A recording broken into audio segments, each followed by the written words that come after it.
Welcome back. It's still the morning brief right here on Channels Television. And as we progress in our conversations this morning, we ask, why is Lagos beginning to become increasingly notorious for fire outbreaks? Is it attributable to human error consistently? Is it attributable to slow response in emergency management, or more likely structural defects in town planning outlooks? So let's interrogate these culprits this morning, and we have joining us on the program Mr. Amodu Shakiru. He's the head public education, Lagos State Fire and Rescue Service, and he's right here in our Lagos studio. Good morning, sir. Thank you for joining us on the program. Good morning, and thank you for having me. All right, so it's been a number of fire incidents in the last couple of months in Lagos, but more recently there are reports of a fire outbreak at a large warehouse along Koka Market Road, Amuwodof Industrial Layout, Mile 2, Lagos. And not long before that, there was another, at the Sari Gomo, not that now, on the same axis now, I believe somewhere in Mile 2 as well, Alabasuru area. Can you bring us up to speed on these fire incidents, especially on cause and management and perhaps consequences? Okay, thank you. Well, the last fire outbreak, which was on Saturday night, that's about 20:00 hours. That's about 8 p.m. and that's emanated at a warehouse, a large expanse of warehouse, which was storing what we call chemical, different kind of chemicals. And then when the fire emanated, they become explosive because these chemicals are stored in 200 liters drum, and there are hundreds of them in that expanse warehouse. Fortunately, we have to battle it all through the night, and then by about 5:55 a.m. on Sunday morning, the fire was out, and then we begin the second process of recovery, which is damping down. And see, fortunately, the radiation affects a neighboring container terminal.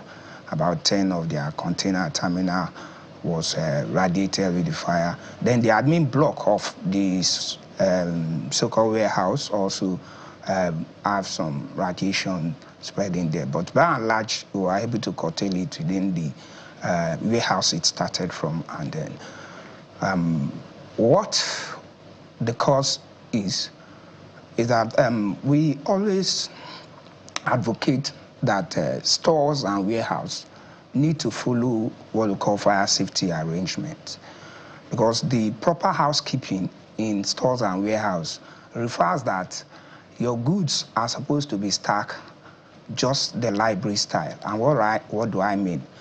Just the way we have racks and shelves, stacking books and creating gangway in the library style, because it calls for ventilation. Stores and warehouses, it's all about security consciousness. The safety consciousness of the owners are not there at all. They are at zero level. So they stack it. Even if they have window, they don't open it because they fear for thief. Now, it's only one door in and everywhere is locked up. In most cases, the store are stacked with full goods. So there is no basis for anything we call ventilation. And ordinarily, there is what we call room temperature. And if room temperature does not have the opportunity of ventilation, it tends to increase over time. And if it increases over time, it can lead to the point of ignition. It increases to that point of ignition of the substance you are keeping there. And before you know, it can emanate in fire on its own without any external influence. So these are what we always try to push out, that even if you think nobody is coming around to ignite your store, if you don't properly arrange it, to comply with fire safety arrangements, then you stand the chance of... I want to believe that a place like Lagos, as fire service operatives and the state government by extension, there should have been some major mappings. It's called the Commercial Nerve Center for a reason. This is the hub of the country in terms of goods movement, storage, and logistics. So in terms of data, let's stay with this before I go over to the data. So when you went there and you asked questions, because I'm sure questions will be asked, what did you notice? What's the level of compliance? Is it terribly bad, or what they have was not able to curb the level of inferno that ensued from whatever caused the fire? What is it? In fairness to the owners of the warehouse, the safety consciousness there, it's at the zero level, because there is nothing like that suggests any fire installation around. We can't even find fire extinguisher. In a warehouse? In a warehouse. No fire extinguisher? Yes, talk less of a fixed installations or a fixed safety installation. So it's just like I said earlier, these are warehouses that, only the boss has the key. Even security men don't have access there. Everywhere will be tight lock just for security reasons and throwing away the safety reasons, But I do tell people that you can be secured and not be safe. But if you are safe, you are secured. Is it the same pattern in all of the fires that you have responded to on that corridor? Because we hear that there's been quite a number on the Mile 2 Lagos-Badagry Expressway axis in the last couple of weeks. No, not really. The other similar one is the GNI, which, because it's the same storage, though that is an office building, but it has been converted over time to stores and warehouses. And the stacking follows the same pattern. Though GNI have fixed installation, but they are moribund. They've not been working over the years, so they can't get to work when the incident came upon. So it's just almost the same and similar trend. But unfortunately, we have to contend with the emergency that arises from such practices. So talk to us about what your mapping shows. I'm sure as an agency of government, you should have done your mapping. Lagos has 3 senatorial districts, 20 local governments, and about 30-something LCDAs. There are places that are prone to these things. What is the agency doing in terms of being proactive and not being reactive? Because right now, if, for instance, there was a surveillance or the local authorities, I don't know whether I have sub-local authorities that had investigated this particular warehouse, they would have noticed that, okay, these people, the safety level is 0. Maybe close the place down until the right thing is done. So what is the agency doing? What do you have in terms of mapping? Which areas in Lagos are quite prone to fire, and why? And what is the government doing about it to curb it? Okay, good. For the Lagos State Fire and Rescue Service, we have a different mapping, especially as it concerns commercial enterprises within the state. And what we do is, if you see from the data released for year 2025, over 8,000 facilities were visited. These are visited to check their fire safety compliance. And, we know the regular companies which are very, very safety conscious. So we may not bother too much about it. But when I say over 8,000, we know we have more than that in Lagos, far more than that. But we concentrate on those we know that may not comply. We have records of those who have been over the years complying with fire safety regulations. So we don't pay premium attention to those ones. But those we know they are found wanting over time, we do. We have the inspectorate department, we have the fire prevention department, the public affairs department, this same public education department. It's all about being proactive, because we believe that the best fire you can fight is that fire you prevented from happening in the first instance.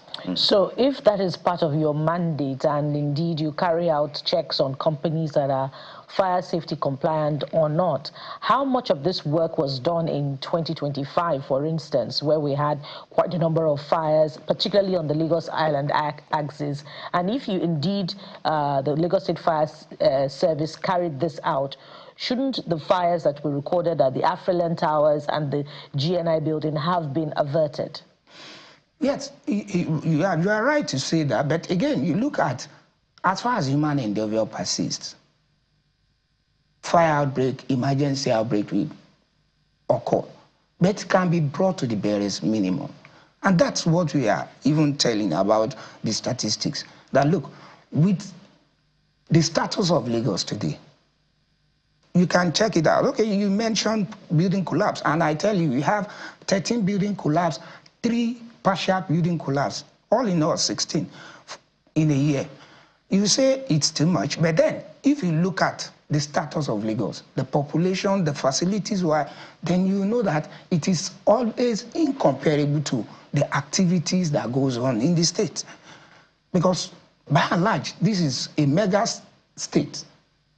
My question is, did this fire service, Lagos State Fire Service, carry out fire safety compliance on companies on Lagos Island that are notorious for fire outbreaks in 2025? Of course we did. If you look at the statistics again. But not on those buildings where we recorded major fires. We do. Did you or did you not? Did Afriland you mentioned has every fire safety installations in place?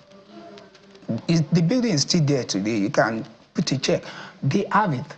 But there is a failure along the line, which is part of what you mentioned, human error. There's a failure along the line. And because what happened was never prepared for, which is uncalled for anyway. Because what, at that point in time, what they need is a team lead for each of the section, each of the departments that makes up the building. Because if somebody is there to lead, please come with me. Because when we say if you are more than 10 as employee, you need a fire team leader. You need a fire marshal. So each and every section and department was supposed to be led by somebody to that assembly point, which would have been predetermined before any incident. But there was failure along the line, which accounted for that regrettable, unfortunate incident. There wasn't just failure, there was also a challenge of a lack of an ideal exit, in the case of the Afriland Towers. If indeed the Lagos State Fire Service carried out fire safety compliance on that building, wouldn't your team have pointed this out to the management of the building or a facility manager? Okay, let me tell you this. In terms of that particular tower, what we have is there is a liftway, there is a stairway. Yet that may not be enough because in the case of emergency, you are not expected to use the lift or elevator. You are not expected. So using the stairway now, like I said, you just need a team lead. Again, how many of us understand the idea of moving in a smoke-locked area? Because that place was smoke-locked. There was not even fire in place. There was just smoke. And that smoke takes a pattern for you to escape. So it's because these people are not aware and nobody to lead them through that really, really cause the havoc. So, my apologies. Because of time, let's look at some of the data we have. I want to speak to your capacity to be able to respond to the fire. We see some good numbers here: economic impact, property saved and property lost. You said estimated save 118 billion in terms of value. Estimated property loss 19 billion. So we can look at a net number of 98 billion. And then fire prevention activities, total facilities, I should say, inspected 8,000 plus. Fire safety certificate issued 7,000. Fire safety report issued 90 on request. So with this data and a lot more that will be displayed on our screen as we continue the conversation, how would you assess the capacity of the fire service in Lagos to respond to fire? So I'm talking, how many of you are personnel of the fire service department in Lagos? Are you up to 100? Are you up to 1,000? Are you up to 10,000? And what is the best practice, global best practice for a population that is estimated, we're not sure, but we'll keep it around 20 million? And the number of high-rise buildings, I'm trying to Google which is the tallest building in Lagos and all of that. Your capacity to respond to those kinds of high-rise buildings, if you can pack this in one and respond to. Okay. The tallest building still happens to be the Stallion House on Marina, which is a Union Bank headquarters of 32-story building. Well, the capacity, you have it in that data. We are about 8,000 on the force, and then the government over time, if you are aware, in 2022, he graduated 435 from the training school.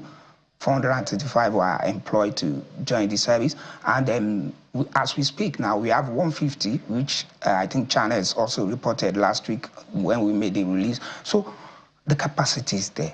In terms of number of fire stations, we have 24 as of today, and it's counting, because 5 is still under construction as we speak. Completed and in use is how many? Functional. When I say fire station, we mean full functioning fire stations. 24. 24. It can be more. And like I said, 5 is still under construction. The 24, do they cover what Jeffrey has been calling the mapping of the entire state? Yes, it covers the mapping. But why then is it that in some cases, people who are affected, they finger slow response to fire situations, for instance, the GNI, that if indeed, the response had been as effective and as swift as possible, then there would have been minimal loss of life? Response is a factor of so many variables. For example, 767 is Lagos emergency toll-free number, and it has been existing since 2007. I can tell you, if you do your survey, not up to 40% of Lagosians know that. Because I can't imagine that one will live in Lagos and Lagos not live in him. If you live in Lagos, even prior to 2007 or after 2007, you should know the number that can save your life. So the point is, who make the call? If you are hearing a blazing siren, who you the right of way? We have street gates. We have double parking. We still have attack on firemen is in that report. We still have force call. We have 645 of that. And for every force call, the time you call again, we will probe you. We will probe that call before we will probably hit it. For everywhere they attack us, we will report to the nearest police station before we go back there in another time. So all these are very many factors which are responsible for emergency response time. And in time of spread, we have all our fire stations spread across there. The only place we don't have today is through local government. Unfortunately, the federal government has there, which is the Ojo-Elegba Federal Fire Service, because they are spread. Even we don't have in Festac, but we have. We're totally out of time. We're less than 1 minute. So in closing, you can't be effective without community. What is the agency doing about that? Community engagement. We have some of the report there. We work with every of the strata of the community, from the Community Development Committee to the Community Development Association to the Landlord and Tenant Association, all our various stakeholders. We work with them. Well, I wish we had longer time. I wonder if you can do this in 10 seconds. Why did it take it days? Because the fire lasted for days at the GNI. What were the challenges that you had? The fire, we made a report, and we compare what happened here to what even happened in the advanced world. That story is a 25-story building, and the fire there was massive. All right. And it can take longer time than that. All right. We are definitely going to have you back on the program, but thank you for your time. So far, we've been talking with Mr. Shakiru Amodu. He is the Director of Public Education at the Lagos State, Head Public Education at the Lagos State Fire and Rescue Service. Thank you for your time on the program. Thank you for having me. And that's it on the program. Thank you so much for your time. Sunrise Daily is up at the top of the hour. I'm Jeffrey Uzoma. We'll be back again tomorrow. I am Bukola Koga. Bye for now.